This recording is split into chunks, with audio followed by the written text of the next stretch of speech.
Camino families. So if you're planning your first Camino, you might not have heard that term, or maybe you have, and you're wondering what it is. Do I need one? Do I need to bring one? That's what we're going to be talking about this week. Camino families, all the ins and outs of it, coming right up.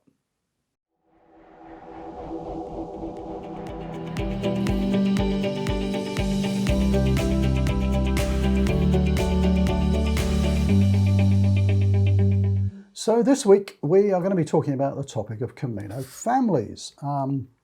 It's not something I've spoken about on the channel before, but it is kind of related a little bit to some of the other videos. So what I'm going to be covering is what is a Camino family, how do they come about, are they a good thing, a bad thing, really so that you can be better informed about what to expect and to manage your expectations perhaps. So let's start off with, first of all, what is a Camino family? Well, it's not a family that you bring with you. It's a family that tends to form amongst fellow pilgrims, typically in the first couple of days of a Camino. So if you haven't been on the channel before, I should just mention that my own Camino experience is not that vast. I've only walked the Camino Frances twice from Saint-Jean and once the last couple of hundred kilometers or so. So my experience is limited to Camino Frances and really from starting in Saint-Jean-Pied-de-Port. So what I've seen there is that, and people tell me it's the same on other more populous Caminos, less so maybe on the remote ones. But typically what happens is in the first couple of days out from a major start point, these little informal groups get together. You know, people kind of buddy up during those first couple of days. And why is that? It's something I have to say that I didn't really expect. I didn't even think about during my prior to my first Camino. It just happened. Certainly both times starting in Saint-Jean, it just happened.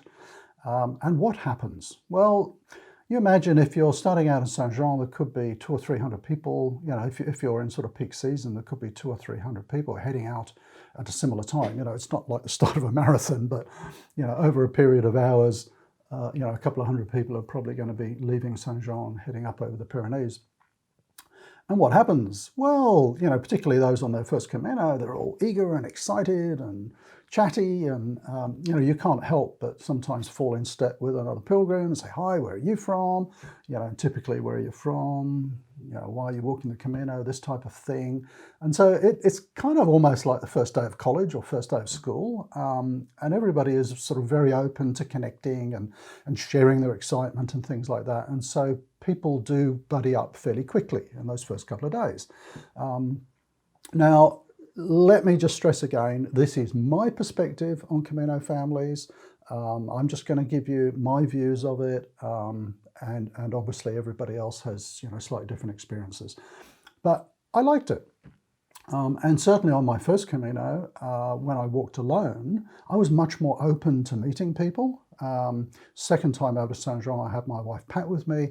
And I find when you're walking with someone else, you are less inclined, perhaps, to sort of reach out to others, to share experiences and for company, because you've kind of got your company with you. But certainly on that first Camino, and definitely because it was the first one, you know, I was full of energy and excitement and only sort of too happy to chat with other pilgrims. And some of those people that I met on that very first day, a lot of those people, I saw off and on for weeks. And that's another interesting element of the Camino, that all of those people that you see on your first day, remember, they're all traveling down this same path to the same destination, and you're going to see them on and off, you know, for days, weeks, maybe all the way to Santiago. And that's a nice aspect, as long as you like them. I should say, I probably only met a couple of people in 2,000 kilometers of Camino that I didn't get on well with. It attracts nice people, so don't worry about that. So yeah, that's kind of how it happens. People just kind of naturally chat. You know, they sort of, how do you make friendships? You're kind of attracted to people who have similar views, similar attitudes. You know, you'll meet people that you like on the first couple of days. And then quite naturally, what happens is you say, oh, we're thinking of stopping for lunch in this village. Oh, that's a good idea. And then you find there's 4 or 5 of you having lunch together. And then, by the end of the day, a couple more people have joined. And where are you staying tonight? Oh, we're staying in this albergue. Oh, well, we'll stay there too. And these groups sort of naturally just come together, particularly on the first couple of days out of a key start point like Saint-Jean. So the types of groups, and I'll share my experiences of this in a moment, you get different types of Camino families. I mean, none of this is black and white, but you can get very tight groups. I met some people who, I think 6 or 8 of them walked all the way to Santiago together, staying in the same places every night, eating together every night. They really became very close friends, which is great. Other groups I've met were much looser. So, they wouldn't necessarily walk together, they wouldn't necessarily be staying in the same place, but, if they saw other members of that loose group, they say, oh, where are you having dinner? And they'd get together for dinner and those sorts of things. And I've been part of both types of group at various times. So let me just share that experience, and then I'll talk about the pros and cons of Camino families. And if you're an introvert or you're finding this conversation uncomfortable, don't worry about it. You do not need a Camino family to walk a Camino. I'm really just sort of sharing what it's about so that you're aware of it. I'm not sure what proportion of pilgrims would be part of a Camino family. Probably, I don't know, 25, 30%. It's not necessarily the norm. So anyway, my experiences of being a very loose member of a Camino family. On my very first Camino, I met a lovely couple in Saint-Jean, and they came from the same sort of area, and we got chatting, and I met them off and on, certainly over the first 7 to 10 days. A family kind of formed around them, a fairly tight-knit family, and in fact, I think it was that group that walked all the way to Santiago together. And it was quite nice because you would see people at the sort of coffee stops and you'd know them and you'd have someone to sit and have a coffee with, or occasionally I might see that group in a village and we'd have dinner together. I was staying in private accommodation, whereas most of that group were staying in albergues, and generally the same albergue, so I was kind of on the periphery of that group. But it was nice, particularly in those first few days, to have familiar faces and people you could chat with and share experiences with and so on. And it's quite a supportive environment, I think, having a group like that. Because I walked very slowly, generally due to injury, that group then went on ahead.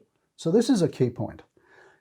If you form one of these Camino families or groups and you're forming sort of fairly tight bonds with these people, don't let that become the be-all and end-all of your Camino, because it is quite possible that that group will be walking faster than you, slower than you, want to stay in different types of accommodation, and you may drift apart. And that's what happened with me on my first Camino. After, I think, about 7 or 10 days, I just couldn't keep up with that group, and off they went. And I have to say, I felt a bit lost for a day or so, because, my buddies had gone. And then sort of new groups of pilgrims were coming along because they had maybe started a day or two later and they'd caught up with me, and these were all new faces. And of course, some of them had already bonded into groups. And so, that felt a bit awkward. You're a bit like the kid alone at lunchtime at school or something. But, that was an interesting experience. And then I guess I did feel sort of lonely for a day or so, which is crazy because you have lots of people around you. And then I sort of fell in with another group, literally, just walking along, and you fall in step with somebody and you're chatting, and where are you from? And you find you've got a lot of common interests, and, where are you staying tonight? Oh, let's catch up for dinner. And, that's how these groups form. And that second group was a looser group. Mainly because most were staying in private accommodation. We got to the stage of everybody was on WhatsApp. These things can get quite tight-knit. And it would be, WhatsApping in the afternoon, we're staying in Los Arcos, where are you? Anyone seen Jim today? This kind of thing. We'll be in the square at 7 o'clock for dinner if anyone's around. Not being too sort of prescriptive, but really just sort of saying, hey, look, this is who's here. If you're interested, this is where we're going to eat and that kind of thing. So that was a really nice group. And it was a very broad cross-section too, different nationalities and ages. And probably if I looked at the whole of my first Camino, how many times would I have had dinner with a group like that as opposed to being on my own or with other people that I just met? Probably I would have dined with my Camino family, if I want to use that term loosely, maybe 20-25% of the time, possibly 30. So that second group was really interesting too. And of course, because I walked slowly, that group went on ahead and I was sort of left on my own again. So I think the last 2 weeks of that first Camino Frances, I was basically walking on my own, and I was getting slower and slower through injury as well. But yeah, look, that's kind of my experience of Camino family. So what can we draw from that? What are the pros and cons? And this is going to be totally down to you and the sort of experience you want to have on a Camino. The pros, it's nice to have company. It's nice to have people that you know around you, and these friendships form very quickly on the Camino. And I've said this before, it's like speed dating. It's speed dating on steroids, some people call it. You'll have met someone for 10 minutes and you feel like you've known them a lifetime. So that's having that sort of company and that support network around you is nice. For some people, it can become a little bit stifling. I don't really want to stay there. I want to walk to this village. And so I think you have to strike a balance. So, some of the downsides of it are that maybe your pace is different. So both groups that I was walking with were a lot quicker than me. And there was a temptation to try and keep up with them.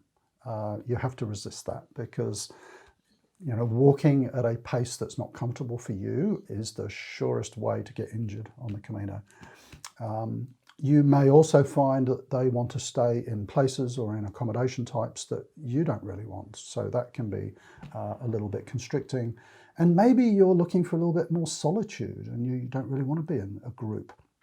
So I was very much sort of, not an outsider, but on the periphery of these groups because I like to walk alone. I like the solitude.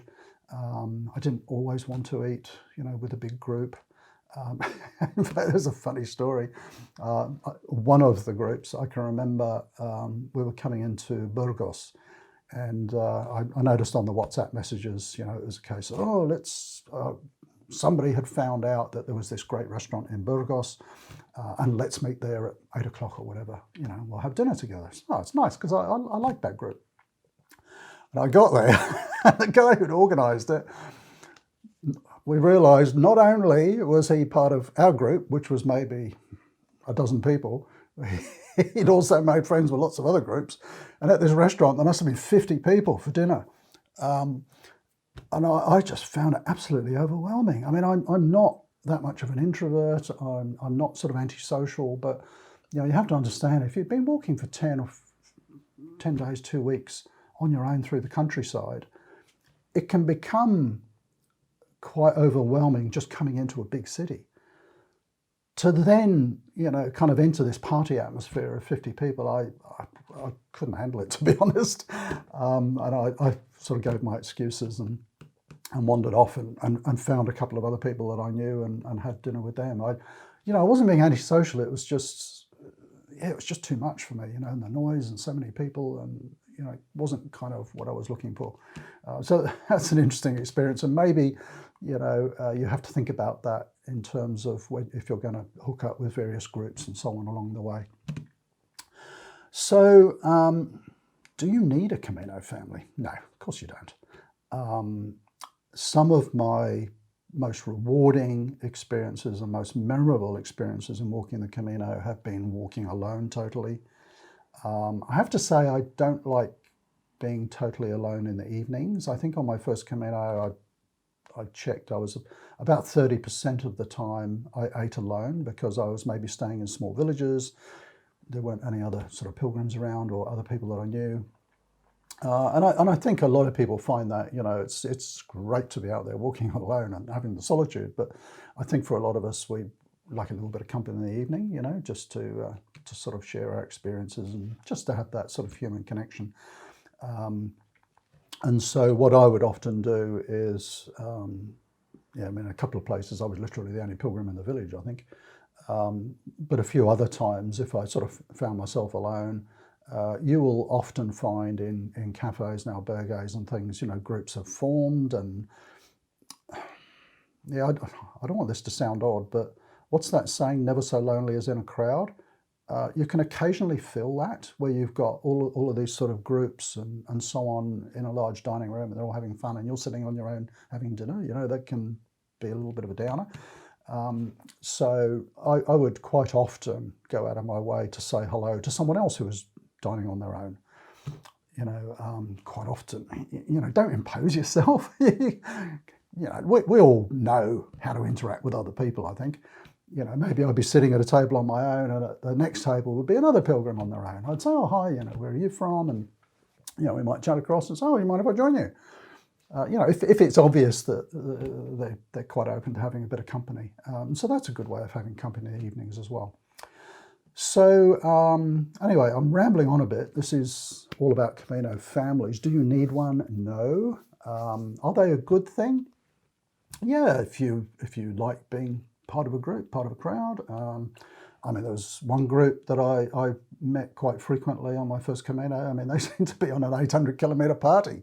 They obviously loved being in their group together and being loud in the evenings and things like that. It depends what kind of experience you want. So I just thought I'd share this week kind of what they are, how they come together, some of the pros and cons, and that can help you sort of be prepared for that type of thing. So do you need a Camino family? No. I've just got some summary notes here. What I would say is be totally flexible. And I've said this on a lot of videos. Be flexible in your plans. Be flexible in your expectations. Don't think, oh, on day one, Rob says I'm going to have a Camino family. I'm going to love this and we're all going to walk together to Santiago. It doesn't happen like that. You can't plan these things. You don't know what's going to happen. You may not connect with other people on day one. It's a bit unlikely, but it may. Some of the best connections I had on Caminos were people that I met after a week or two. It's just, you don't know who you're going to meet. Unless you're walking an extremely remote Camino, one thing I will say is you're going to meet other pilgrims, and you're going to meet people of all different cultures, from different countries. And 98% of them are going to be really nice people, because the Camino, and I've said this before, excuse my language, but the Camino doesn't really attract dickheads. So you do meet lots of nice people. The other thing to be aware of is that when you meet these nice people, whether they're individuals or in groups, be prepared that it's not going to last forever. It's a little bit like holiday romances, with a slight difference. Because you're walking these immense distances, you might get injured, they might get injured, and you may drift apart. Funnily enough, that can happen, and certainly on my first Camino, I drifted apart from some people that I sort of made great friendships with, and then like 2 or 3 weeks later, you meet up with them again. And say, oh, what happened? Oh, I got injured and I had to stay somewhere for a couple of days, and that allowed you to catch up. You just never know who you're going to come across. It's like life. People will come in and out of your life. Don't spend your life trying to keep up with them, chasing them, and so on. That's not what the Camino is all about.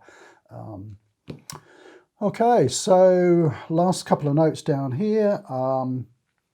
If you have any questions about Camino families, do comment down below. And I know a lot of people who watch these videos are quite experienced pilgrims as well, and I'm sure you'll jump in with your own views and tips as well. If you are the sort of person who you're thinking, oh, I'd really like to be part of a Camino family because I want to have that support and all the rest of it, walking a Camino is a very supportive environment anyway. You're going to meet lots of great pilgrims along the way. who are, generally 98% really nice people, supportive people. So you're going to have that sort of sense of community anyway, unless you're on a very, very remote Camino. You're going to find generally the locals are very supportive. I mean, they've been supporting pilgrims for 1,000 years or more. And so, if you have any problems, pharmacy staff, people like that are all excellent. People in the cafes and bars and things, they're used to seeing us day in, day out, For a lot of them, their economy is based around us, and they've been looking after us for centuries. So you have that sort of supportive environment as well. And then, of course, you have great services along the way. So I've mentioned, pharmacies. I've never met an unhelpful pharmacist in Spain. They're great. And they've been dealing with pilgrims, all their lives kind of thing. I've been into medical centres and seen doctors in Spain. They're all excellent physios. So, you're not alone. You're walking across a very civilized country with great infrastructure. And so, that's probably all I wanted to share on the topic of Camino families. If you haven't come across the term, hopefully you understand now what it is. It's just this loose collection of people who kind of connect and come together and walk together and maybe walk together, maybe stay together, maybe eat together. Can be a good thing. Might not be a good thing, depending on your outlook on life. But don't have any expectations around that. The Camino is all about, I think, just letting go, just walking, seeing what happens. And, on the people side, you're going to meet some amazing people. It would be very, very hard not to, but you can't plan to meet them. It just happens. I could rabbit on about all the amazing people I've met, like within the first hour of my last Camino walking with Pat, I met an amazing couple working out of Saint-Jean, and we saw them off and on for a week or so. Terrific people. Who could have predicted? You just can't. So there we go. I've rabbited on enough. Any questions about Camino families, comment down below. Any tips, share your experiences down below. And if you're planning your first Camino, buen Camino. Have a wonderful time. See you next week.